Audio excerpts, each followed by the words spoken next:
Let me tell you something strange about silence in the digital age. We live in a world where almost everything is shared. Birthdays, coffee cups, sunsets, tears, laughter. Who is publicly sharing coffee cups? Listen. I am very curious about why you added coffee cups to that equation. Who is sharing coffee cups with random strangers? Even pain dressed up with filters. Yet, some people stay completely invisible. They scroll quietly, observe deeply, but rarely, if ever, post. You might even know someone like that. Maybe you are someone like that. And here's the question that always lingers in people's minds. Why? Why would someone choose to stay unseen when the whole world seems to be shouting for attention? It's easy to assume that people who don't post are simply shy or introverted, but that's not the full picture. I mean, is there just a chance that they just don't care? Like they're not shy or introverted. They're just not attention-seeking. Like they just don't really care. They don't find any value or merit in taking the photos and posting them online. You know, like the stuff I post online is stuff that I post online for being a content creator, stuff I need to post, but very rarely do I ever take a picture of myself and find that I'm so self-absorbed that I think the entire world cares about me and about that photo. Like, I believe that there's a level of narcissism that it goes on display for people who constantly try to post online and try to post different things about themselves. Beneath the surface, there's an entire psychology at play, one that speaks volumes about human nature, self-perception, and the quiet rebellion against a culture obsessed with visibility. Okay. I'm intrigued. Go on. Some people, silence is not emptiness, it's control. It's the power to choose what the world doesn't get to know. Because whether we admit it or not, social media has subtly reshaped how we define ourselves. It rewards display, it praises noise, and yet those who stay in the shadows are often the ones who see everything most clearly. They watch without needing to interrupt. They think before reacting. They analyze before judging. Psychologists have found something fascinating. People who refrain from posting frequently often score higher on traits like self-restraint, introspection, and emotional independence. I mean, I would assume that all that's true, but I think that it goes even further than that, right? I think that they understand the world at large, and they understand, at least to some degree, that it's not all about them, right? And I think that's one of the things where people try to post online is to try to make things all about them, and they do it in a way to try to get validation and to try to make themselves feel better. The world isn't all about us. Well, for some people who post all the time online, it is. And if they don't get the level of interaction that they need, they somehow internalize that and think that they're a bad person, or they externalize it in a way where they think everybody else is a bad person for not paying attention to them. Tend to be less influenced by social comparison and external validation. In other words, they aren't trying to prove who they are. They're trying to understand it. And in a world drowning in performances, that's rare.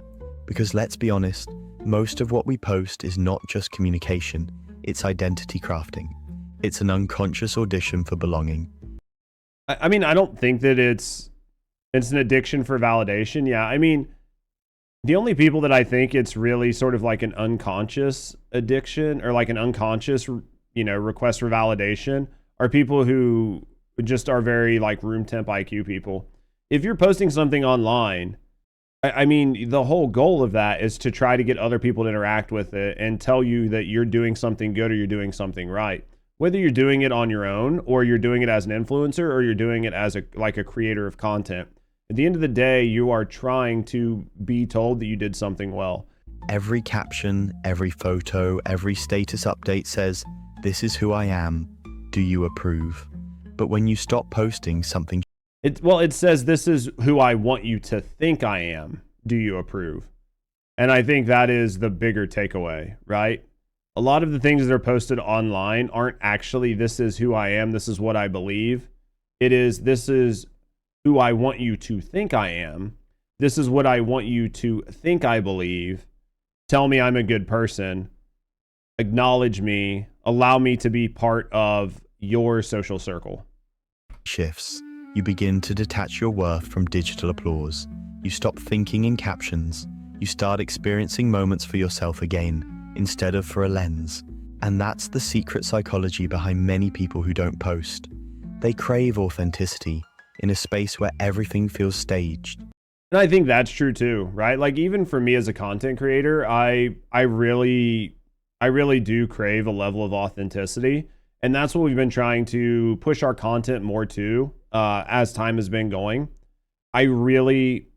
So to go back, when I used to make content for Phasmophobia, which was a horror game, I absolutely hated when people would be inauthentic with their reactions. They would stage their reactions. They would act out. They would act a fool. They would overact about being scared. And those things actually turned my stomach and made me physically sick, because in my mind, it was so performative, and I did not understand why anybody would enjoy that or enjoy that type of content. That's not to say that if you play a scary game or you get jump scared that it's not fun or interesting, entertaining, enjoyable to see it from the other side. But to see people staging everything and to be in a character and performing the whole time really got tiresome for me. And I've noticed that in the way that I consume content is if I feel like something is overly fake or overly staged, I have absolutely zero interest in it. And to take it one step further, I wish it just didn't even exist. They don't hate social media. They just can't find themselves in it anymore. It's not about being anti-technology or anti-social. It's about refusing to reduce your life into highlights. I agree with that. I can't do staged. Give me the raw uncut. I mean, that's the way I like it. It's not to say there aren't genuinely good moments, and that genuinely good, wholesome, or scary, or funny, or intimidating or terrifying moments aren't awesome and cool to see. But the problem is those are the things that most people tend to enjoy, and people realize that. And if they're making that type of content or those moments happen, then they get a lot of attention. But outside of that, they're pretty droll and their lives are pretty boring. So the only way to keep getting attention is to keep making those moments. And the only way you can make those moments is to fake them, because they do not happen that often authentically to anybody. Because when you've seen how easy it is to manipulate perception, you start valuing what can't be posted.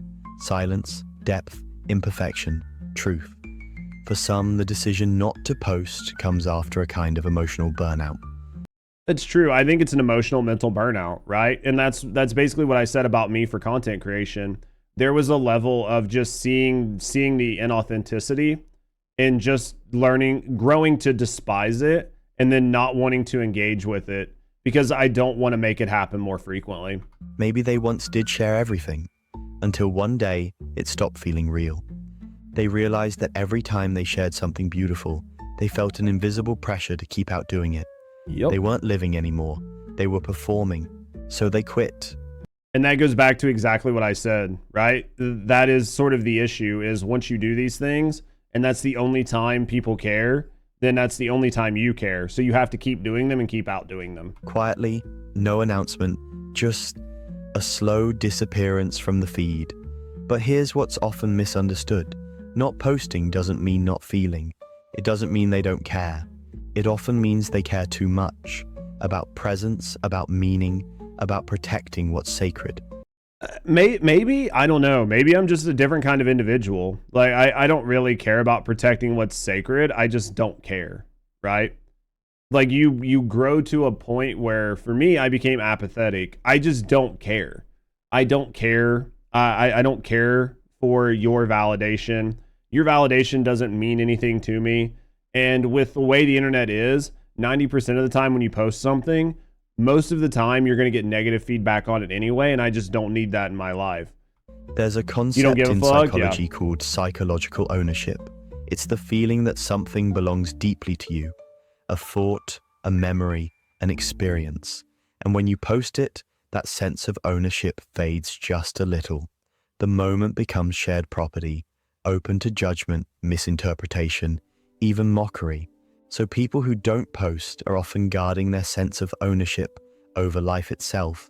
They keep their moments untouchable, private, pure. And maybe that's not sadness or withdrawal. Maybe it's a quiet kind of freedom. I mean, to me, it is a quiet kind of freedom because it's saying, I don't need validation. I don't need, right? Like, I don't need somebody external to tell me that this is something good or that I'm a good person. Like, you just don't need that level of validation. Like, I don't care. I literally don't care. And I think it's really hard for people to understand that level of apathy. The ability to just not care is not something I think everybody can do. Because think about it. When was the last time you did something meaningful and didn't feel the urge to share it? I mean, I think most people want some level of validation. It's an acquired skill for sure. I think most people want some type of validation, but they don't need it from the whole world. Again, I don't personally care, but there would be moments where I do something fun or interesting and I want to show it to somebody as an accomplishment.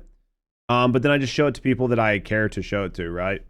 When was the last time you laughed, cried, or achieved something and didn't immediately think of posting it online? Frequently, but I'm also from the different side of what they're talking about, right? That reflex, that need to display, is not natural. It's conditioned. It's the product of a decade of likes, shares, and dopamine loops. I mean, I think I think it goes deeper than that, though. I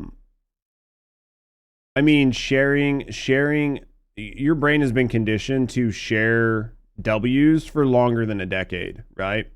Think about before the internet was here, and the world was smaller, and you joined a bowling league and you wanted to bowl a good game and you shared it with your friends and you showed it off. Or go back to like primitive man or early man, you got a big kill, you were able to provide for the village, you showed it off. You wanted that applause, you wanted that pat on the back, you wanted to get that good feeling, get that recognition, and move yourself up through the society. And I think that part of that is sort of what's so ingrained with trying to get the likes and trying to get all the info on social media, right? Is you're trying to do the same thing that we as primitive people would have done years ago, but it's just in a more digital age. I just think that there are a group of people who see it, but see it as performative and not authentic. And because of that, they just don't want to engage in the system. As compared to a different system in which killing the biggest deer meant that you actually got something for your village, right? That was good recognition that moved you up through a social standing. Now, posting a picture that gets 10,000 likes on Instagram doesn't mean anything in the short term. And then people who don't enjoy the inauthenticity of it find it can dismiss it outright. And then with the dead internet theory and everything else, there's even a better chance of just not even engaging with it because you're like, it's all fake. The want for validation for accomplishments is not a problem, I don't think. It's when your identity relies on it. Absolutely. I'll agree with that, Snow. I don't think that it's a problem to want to be validated by someone or by someone in your group or by like peers or even in a social construct. I don't think it's necessarily a problem. But I do think if your whole identity relies on it, then you probably have something like mentally wrong with you to a level, right? Do you think telling people about these moments' feelings is the same as posting it? It depends on what the idea behind it is, right? Like telling people, because this is more about like posting online. And I think posting online is very performative as compared to dealing with things in a social structure where it like directly impacts your station in life, right? So getting a million likes on IG, yeah, it might make me more money or whatever, but at the end of the day, it doesn't matter. But getting the approval from my inner friend group might mean that I find a different spot in my friend group, or getting approval from somebody in my friend group that I've not gotten approval from in a while might mean that we can go do things and we can hang out, and that improves my social standing. And that in turn makes me feel better. So there's like a use case for that, right? So I think there is a little bit of a difference here. Training our brains to equate validation with value. My friends' opinions matter so much more than anyone else's could ever online. Right? And that's the ideal world and spot to be in. But there's a level of that not happening and people not having friends. So they use the internet as an alternative for friends, and then they start posting things and allowing it to mess with them too much. And when someone steps outside that system, it can feel like rebellion, but it's also healing. They start rediscovering the simplicity of doing things for themselves again, cooking without photographing it, traveling without tagging it, feeling without explaining it. In that space, something awakens, a kind of self-awareness that doesn't need an audience. But not everyone who doesn't post is doing it from a place of peace. Some are driven by fear, the fear of judgment, rejection, or being misunderstood. No, I mean, I think that that is true. I mean, I think that you can't lump every single individual into the reason people aren't doing this is because they are mentally superior or have like transcended the need for these types of interactions. And I think that even when it comes to a specific person, you can't really say that because different situations can make or break the way you feel about it, right? There will be times where you don't want to post something because of a fear of rejection, even if that's not why you don't post all the time. Social media has amplified a subtle form of anxiety psychologists call self-presentational pressure. It's the constant awareness that you're being watched, even when you're not. And for many, that's exhausting. Well, I think many people have that anyway. I think it's sort of human nature to assume that everything is about you. So what do I mean? When you go to the store and you're walking down the aisles and there's 4 or 5 other people in there and you do something dumb, your first thought is that everybody just saw you. Even if nobody saw you, it's main character syndrome 100%. You're just going to assume that happens. They worry that what they say might be misread. And this is all part of it. Like, you are not that important, but your fear is going to drive you to think that you are. Or worse, ignored. So they retreat, not because they don't want to connect, but because the cost of visibility feels too high. They want to be seen, but only truly, not superficially. And ironically, sometimes the quietest people online have the loudest thoughts in their minds. They're not absent, they're overflowing. They just choose stillness instead of spectacle. There's a deep philosophical undertone to that silence. In a world that constantly says, "Look at me," choosing invisibility becomes a form of self-definition. It's saying, "I exist beyond your perception." They might scroll through others' lives, nodding, smiling, sometimes aching, but they rarely project, because they understand something most don't. Not everything you experience is meant to be witnessed. Sometimes the most profound things in life, growth, grief, transformation, happen quietly, unseen, unposted. And when you've lived through enough of those private transformations, you start realizing that being unseen is not the same as being insignificant. There's so much to like unpack in that. I don't even know where to start. I mean, like, there's so much to unpack in that. Let's go back and re-listen to it. There was just so much there, and I'm just like, I don't always agree. Like, I didn't really agree with everything he said there, but a lot of these things will happen quietly and unseen. Like, whether it's personal growth or sorrow, or, you know, somebody you had a loss in the family, and you have to deal with it by yourself. But it's not for the lack of want of other people. But again, this goes back to like what you need versus what's performative. Posting online that your aunt died is not helping you process, right? Like, it's just not helping you process. Having hundreds or thousands of strangers tell you that it sucks that your aunt died means nothing. And the only reason you're doing it is to try to generate, you know, some type of like feel bad for me moment. It's just having a stranger on the internet tell you that it sucks, or having somebody actually around you tell you that it sucks, that truly knows you and understands the situation, is going to be much better.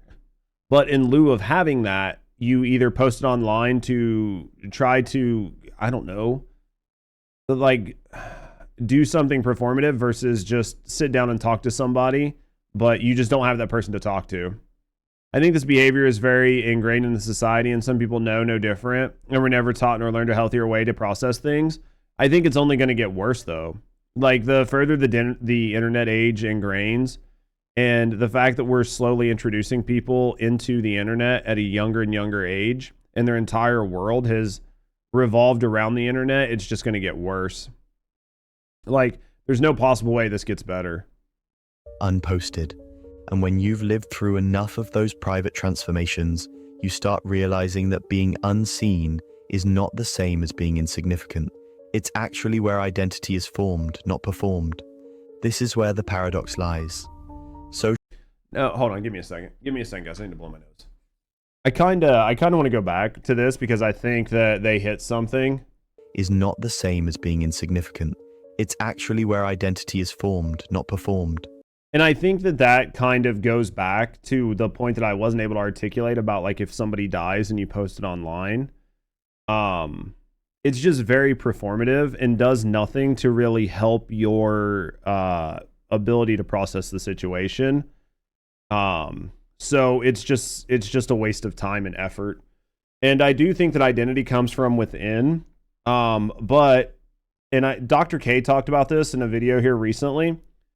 Identity comes from within, but it only comes from within if you have enough downtime to allow it to happen. But if your whole life is filled with noise and you never have any time to internalize what it means to be you or to be a person, and then to take that further, if you come from a household where you don't have proper role models around you to teach you how to be a person, then you kind of lose what it means to be a person or to be a man or to be a woman. And so to figure that out, you look to external sources to try to get that. Whether that is external sources to influence you to tell you how to be a person, or external sources to influence what you're doing, to agree with you that what you're doing is the right thing and that you are on the path to being the person that others perceive you should be, instead of just understanding that you're the person that you are. And that is done internally and not by reaching outside of yourself. At the root, I believe identity crisis is all being encouraged as well. Until we rectify this, I do not think things are going to get better. The internet encourages identity crisis and now causes it. Absolutely. It absolutely does. It's you're a bad person because you're not the way I think you should be. And because of that, I'm going to tell you why you're a bad person. And I'm going to demonize the traits that you have and make you feel horrible about having them, and then make you self-conscious and try to change those qualities that I perceive are bad and form you into being what I want you to be.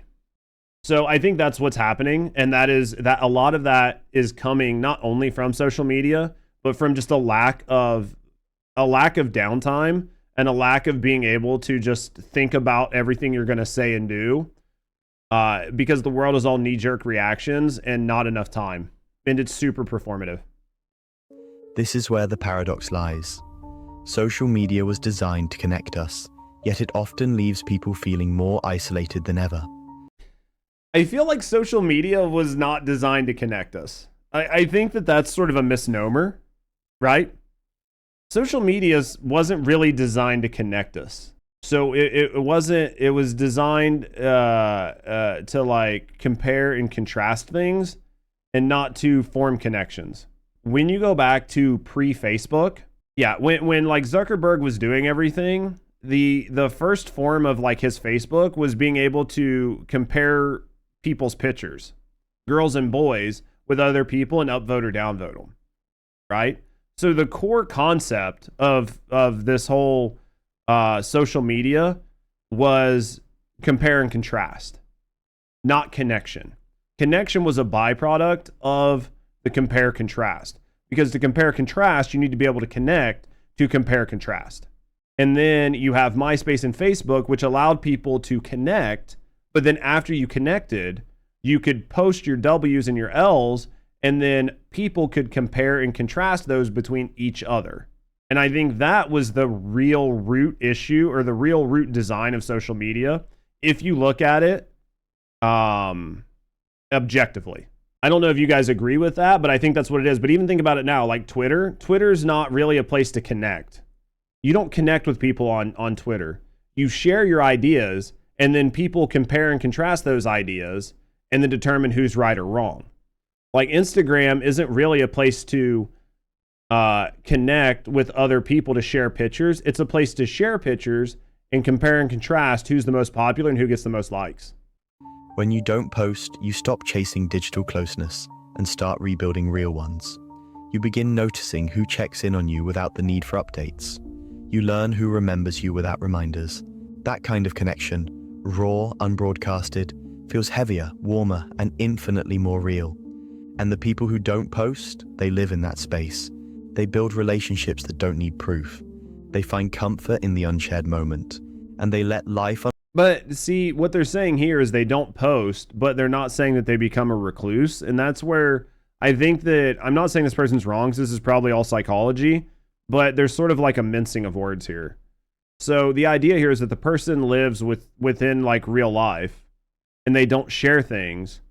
And because of that, you know, the inference that like you're implying that the person's just not having these types of moments, but they are. And as you just stated, they're having these types of moments, but they're sharing them with the people that are directly there, right? So if you have a good moment, you have a cool thing, you're probably going to experience it with somebody else. And that is all of the experience you need, because you don't have to digitally share it, because you shared it in a common space. And now you can talk about it and reminisce about it because you were both there when it happened, instead of having to take a picture and try to talk about it that way. Yeah, there's definitely some strong generalizations being used here. And I think it's definitely leaving open the room for weird interpretations. unfold without turning it into content. Part of this is also about identity security, knowing who you are even when nobody's watching. When you're comfortable in your own company, you don't need an audience to validate your worth. That's not arrogance, it's peace. And ironically, the same people who don't post often have the most interesting stories to tell, but they save them for when you're sitting across the table, not across the screen. Because real connection to them isn't measured in comments or likes. It's in shared silence, in eyes meeting, in laughter that doesn't need witnesses. These are the people who carry worlds within them, who process deeply, observe constantly, and understand quietly. Like, some of this I just disagree with, because it's trying to, I think that this video in and of itself has a level of performativeness to it, where it's made outside of trying to be for entertainment, and it's almost glazing, because the speaker in some ways is saying, hey, these people who don't do this are just superior people who have a level of understanding and like worldliness inside of them that they just don't need to share. And I think that those broad sweeping strokes aren't actually the best way to tackle why people don't do it, or to just say that because somebody doesn't post on social media, they enjoy these deeply personal one-on-one interactions. You can be as he described and post on social media, absolutely. Let him keep glazing you. He's doing a good job, God. They don't need the world to applaud their existence. They just need to live it. Well, that's the thing. Like, these type of people, they don't need the world to applaud their existence, but they need somebody's validation. It's just not the world, right? They're still going to request validation and seek validation from peers, from coworkers, from partners, from parents. The implication here is that they just don't need it. And there's some sort of like person that's like, you know, ascended beyond the need for these things. And I don't think that's necessarily true. They just understand to some degree. I think some people understand to some degree that getting it from random strangers on the internet just doesn't really do anything for them. Maybe, just maybe, in a world so desperate to be seen, their silence isn't a flaw. It's a mirror, a reminder that not everything meaningful has to be shared. He's saying like those people are actual gods. Yeah, I mean, like, I feel like this is something that you would hear in like a Hindu temple, where it's like the people that don't post on social media, they've ascended this plane of reality. They don't need these levels of validation. They're not like you plebs. They're so much more better and worldly. They're so much smarter. They have so much more lived experience. They internalize and deal with things differently. Not like you dirty scumbags that use TikTok. It's an interesting way to portray it. I don't know that I fully agree with it. That sometimes the most human thing you can do is to keep something entirely for yourself. You know what's fascinating? The longer someone stays off social media, the more they begin to see the world differently. Colors. Obviously, the more you stay off social media, the more you're going to see the world differently, because you're not seeing a flood of fakeness. You know, if every time you walk into an office building, people tell you how awesome you are, how great you are, how amazing you are, how you're the best person, you're the best boss, you're the best coworker. Everybody tells you nothing but good, positive praise. You're going to start to believe it, and it's going to sort of color the way you look at the world. And then the day that stops happening, it's going to change your outlook on life. Yeah, it's literally not being influenced, which is the point of social media, right? One of the points of social media. Works the other way too. More people are on social media, the more they see the world differently. Absolutely. And that is for a lot of different reasons. People influence the way you see things. People take things, misconstrue them, twist them, contort them. And when they do that, they can change your perception on an idea or on a thing, and then further use that to inflict their own narrative. And then that changes the way you feel about things moving forward and changes your rules and values. Like, absolutely.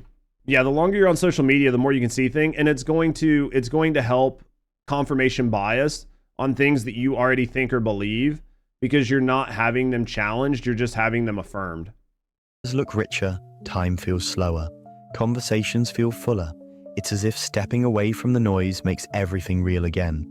Because when you stop performing, you start experiencing. There's a quiet beauty in walking through life without needing proof of every step. You're not thinking about angles or lighting or captions. You're just there, fully alive, inside the moment instead of outside it. And that's something social media rarely lets us do anymore. But the psychology behind this goes deeper than preference or taste. It's rooted in how our brains process validation. Every time we post something online and it gets attention, likes, comments, hearts, our brain releases dopamine, the same chemical involved in reward and addiction. Over time, we begin to crave that validation. We start thinking in terms of shareable experiences instead of real ones. I mean, I think you claimed the validation to begin with. You just weren't getting it. And then once you start getting it, you want to continue to get it, right? Like, I don't think it was a moment of, well, if you didn't post on social media, that you yourself have never wanted validation. Now imagine someone who resists that loop. Someone who deliberately chooses to disconnect from the dopamine cycle. That's not disinterest. That's discipline. It takes self-awareness to resist something designed to keep you hooked. People who don't post often have a strong internal locus of control, a psychological term meaning their sense of worth and happiness comes from within, not from external approval. I mean, I get what they're saying, and that's true, right? Or we're just introverts. Yeah, I mean, I think it's true, and I think it's true to a point, but you're still, somebody has the ability to influence the way you feel about yourself through their direct actions as they relate to you. It might not be the general public. Could be your spouse, could be your child, could be your dog. But they'll do something that'll make you feel bad about yourself. They don't need the digital echo of "you're enough" to believe it. And here's what's even more interesting. Studies show that people who take long breaks from posting or consuming social media content often experience a measurable increase in emotional stability and life satisfaction. Well, yeah, this is true. This is absolutely true. If you take a break from social media, you will, over time, feel happier about your life. It's not revolutionary. You stop comparing yourself to everybody else, and you stop seeing other people seemingly more successful or seemingly more happy than you. Then you have less to contrast your current real world situation with. So it's much easier to feel happy about that little W you got, because that little W you got was a big W to you. It's not the same as buying a brand new Bugatti or sleeping with 7 models at the same time, or, you know, spending $1 million to get something. Like, they're not the same. But to you, you're not seeing those types of things. And because you're not seeing them, you're happy with your life as it happens. Just subscribed with Prime. Cinnamon. Yo, thank you for your prime, mate. Thank you for the support. Thank you for supporting me and thank you for supporting the channel. Just as a full-time job. And that goes a long way of making sure I can pay my bills, mate. So thank you very, very, very, very much for the support, friend. Yeah, it's the same thing, though, if you were to live next to somebody who is hyper successful, right? That's where the term keeping up with the Joneses came from. It's not a thing people think about now, but 20, 30 years ago, it was a thing. If you lived next to somebody that was hyper successful, you would see their W's and not feel like your W's were near as good. Tech Support just subscribed. Yo, Tech man, thank you for your Prime as well. Chat, can I get some W's in chat for the subs, man? Thank you guys for the support. Thank you for supporting me and thank you for supporting the channel. Absolutely appreciate you guys. But yeah, I mean, it's the same thing. Disconnecting from social media, moving away from somebody that's hyper successful. Your wins look better when you have nobody to compare them with, or if your wins are bigger than everybody else. But when you're online, there are so many people that everybody is like who you compare yourself to, right? Subscribed. Yo, Snowman, thank you very much for your sub as well. Guys, thank you guys for all the subs, man. Thank you guys for the subs. Thank you guys for the support. Thank you guys for all the love and support today, man. Thank you guys very, very, very much. I think that's the way it is. Whether it's online, whether it's people you're around, the more people that are around you posting their W's are going to statistically minimize your W's. So the internet is just the biggest place to compare your W's with other people's. And the further you get away from that, the more enjoyable your accomplishments are, and the more that you are happy with the way your life is because you're not comparing it to so many people. Because when your sense of identity is no longer being constantly mirrored back to you, it becomes solid, it becomes real. You're no longer editing your life into something digestible. You're living it in all its messy, beautiful, unfiltered complexity. And maybe that's the real rebellion, to stay whole in a world that rewards fragments. But silence online doesn't always mean serenity. Sometimes it hides exhaustion. For many, social media became a place where they once sought connection, but ended up feeling drained. There's a subtle emotional fatigue that comes from witnessing everyone's highlight reels, while you're still trying to piece together your own behind the scenes. And that goes back exactly to what we just said before, right? You start comparing, even when you don't mean to. You start questioning your worth. Everybody compares. Everybody compares no matter what. Everybody compares and everybody judges. And everybody has a bias. Saying you don't mean to it's just human nature. You see two things, you're going to compare them, right? You see two pieces of fruit, and instantly you're going to compare which one's the biggest, which one's the smallest, which one looks the most pleasant, which one should you get, which one should you give to somebody else. What do you get? Like if you get the biggest one, that means it's more full for you, but are people going to perceive you as a bad person? If you give away the largest food item, are people going to perceive you as being a benevolent and want to congratulate you for it? Like, no matter what you do, everybody compares everything. No matter what you're looking at, you're going to compare two things. Even when you know better. And eventually some people decide to step away, not out of bitterness, but out of self-preservation. They realize they don't owe the world a performance. They don't owe an explanation for their silence. And they don't need to keep proving they're happy just to be believed. That's one of the quiet truths of this generation. We've confused visibility with value. We assume that to matter, we must be noticed. But real meaning doesn't need witnesses. Some of the most meaningful moments of your life, the ones that shape who you are, will happen without a single person watching. No cameras, no captions, no audience, just you. And maybe that's what those who don't post understand best. They know that privacy is not loneliness. Britain just subscribed with Prime. Yo, Sprit, mate, thank you for your Prime, man. Thank you for the support. Thank you for supporting me and thank you for supporting the channel. It's intimacy with yourself. Because when you stop broadcasting every thought, you start hearing your own again. You start reconnecting with the parts of you that got lost in the noise. Your quiet desires, your unspoken fears, your inner compass. Saw my video, dude. Did you see all the hate? And that's something profoundly spiritual in today's world. It's not a withdrawal, it's a homecoming. Of course, it's not always peaceful. There are moments of doubt, of wondering if silence makes you invisible, if you're falling behind while everyone else is performing progress. But with time, you start noticing something beautiful. Your worth doesn't disappear when nobody's looking. It's still there, steady, like the hum of a quiet room after a storm. And maybe that's what real confidence looks like. Not the loud declaration of self online, but the calm assurance of self offline. No, I mean, I definitely think that confidence is something that comes from within. And confidence is something that you yourself know you have. Nobody can tell you that you have confidence, right? People will try to tell you you have confidence, but at the end of the day, you know that you are a confident person or you're not a confident person. And you understand your own shortcomings and why they are and are not that way. But I think that today's busy cycle, a lot of people don't have the time for the introspection, and they start relying on the noise and listening to what other people say and then using that as a bellwether or a benchmark to determine how they feel about themselves. Some people say, if you didn't post it, did it even happen? But the truth is, things that shape you most rarely make it to the feed. I think when people say, if you didn't post it, did it really happen? I think the only time that really matters is if you're trying to prove something.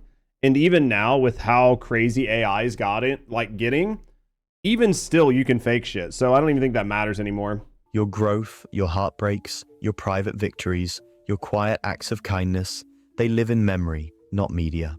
And maybe that's enough. When psychologists talk about authentic self-expression, they emphasize congruence, the alignment between who you are inside and who you show to the world. But in the age of filters, that alignment is constantly distorted.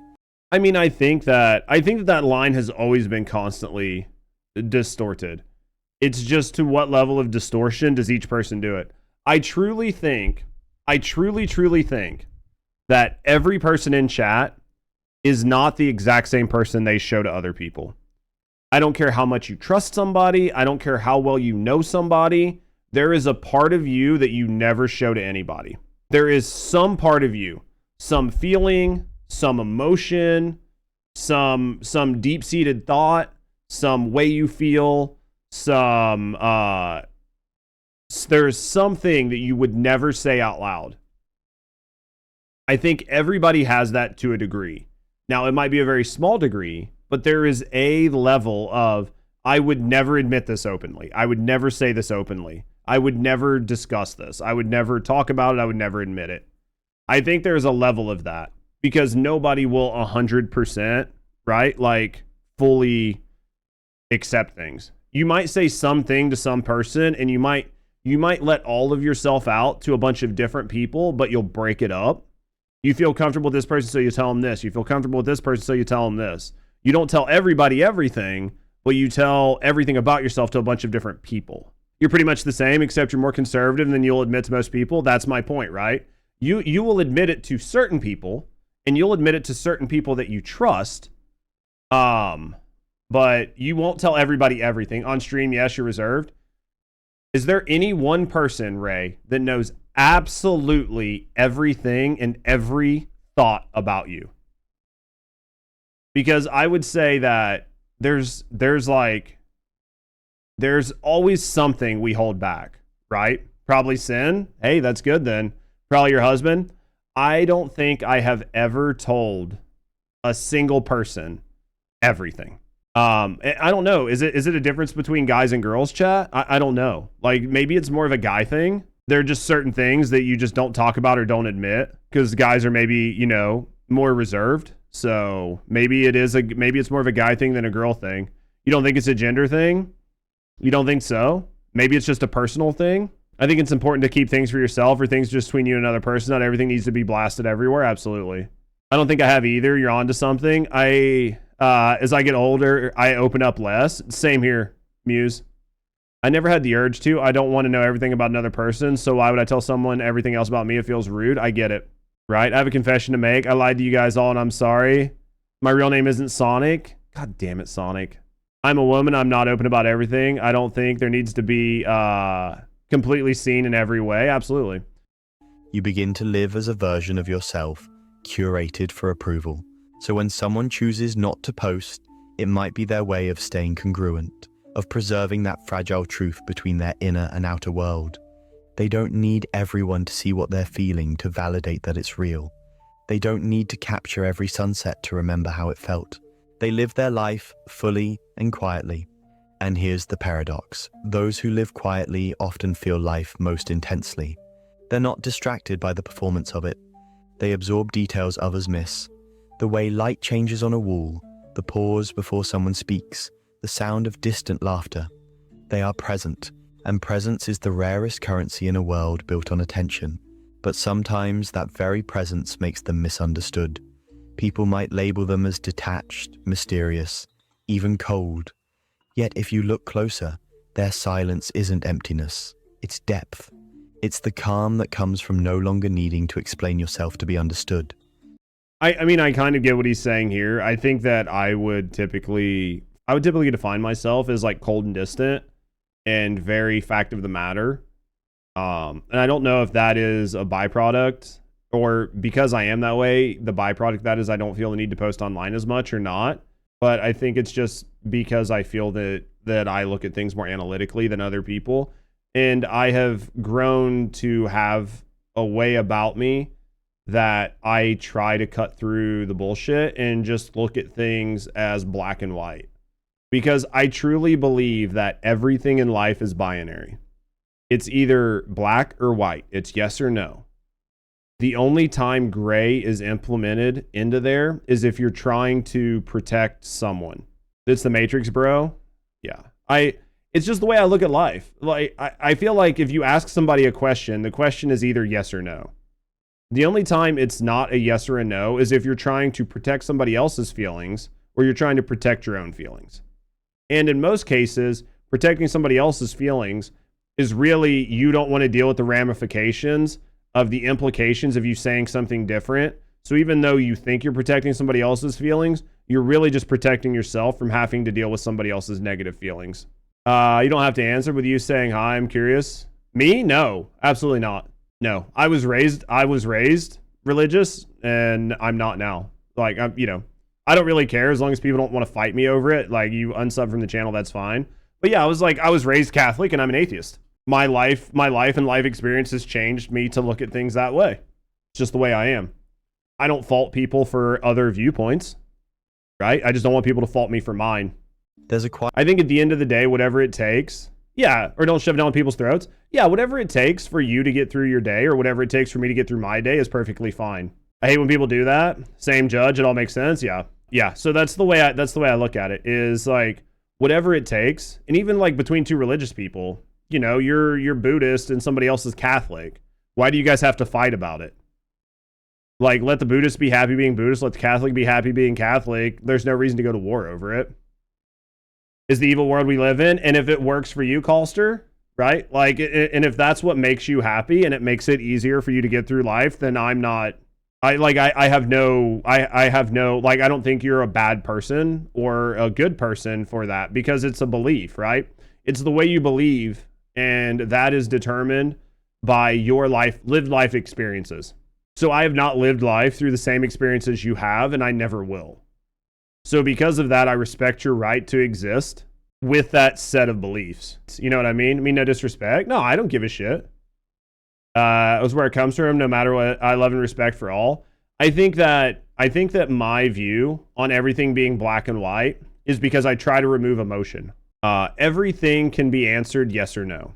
The only reason that you would not answer something yes and no, and you would answer something with a little bit of like ambiguity, is because you do not know how that answer is going to be received. And if it's received poorly, it's either going to change the person's perception of you, and you do not want that, or it's going to make the person feel bad.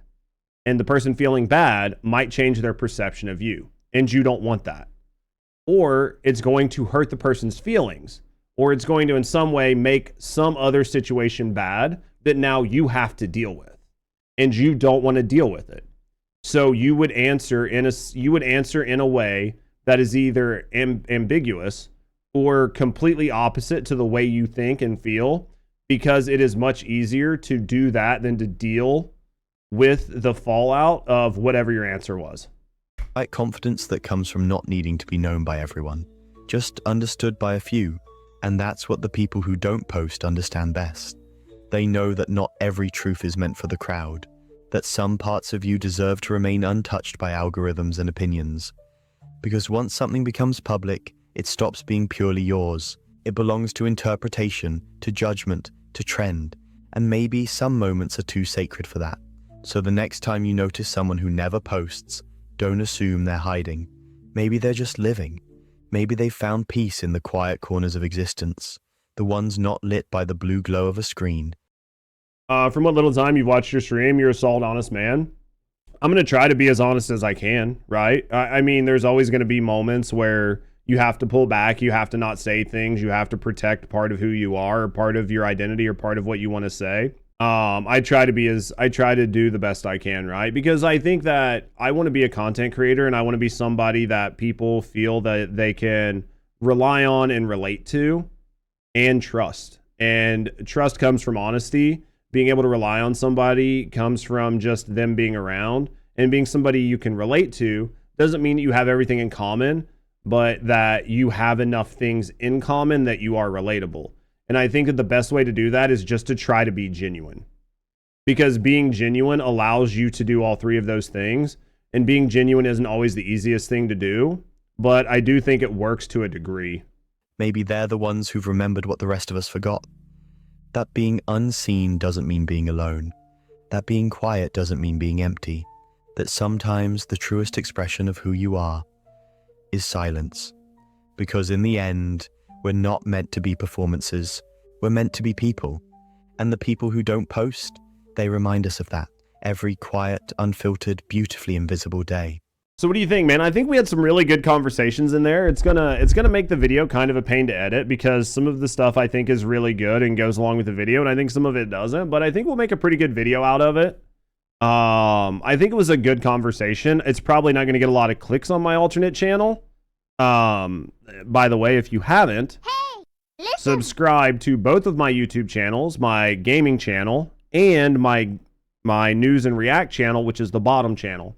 The news and react channel is where you're going to find all of this type of content, where we sit, we chill, we chat, we vibe, we relax. It's going to be the other channel that we use. It's not got as many subscribers, but that's where I want to put this content. So yeah, make sure you subscribe to both of the channels. That way you can get all of my content. It was fire. I think it was a good conversation. I think it stirred up a couple good ways to look at things, and generated some really nice conversation amongst everybody. I like the message. It feels nice to have some validation for not partaking in social media. I think so. You know, even though the whole message was people who don't do it don't need validation, I think that for some people, just trying to understand a little bit of the psychology of why certain types of people don't post on it is good. I do think that it was a little convoluted, and I think that sometimes the message wasn't the best message, but I think that the overarching message was there, and they did a really good job. So absolutely think this was a good video.